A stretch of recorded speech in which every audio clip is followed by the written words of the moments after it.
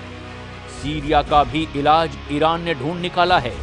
Khamenei ने Jolani और Netanyahu के अलावा अमेरिका को भी सीरिया में हराने के लिए प्लान तैयार कर लिया है। इजराइल इस वक्त गाजा पर लगातार हमले कर रहा है।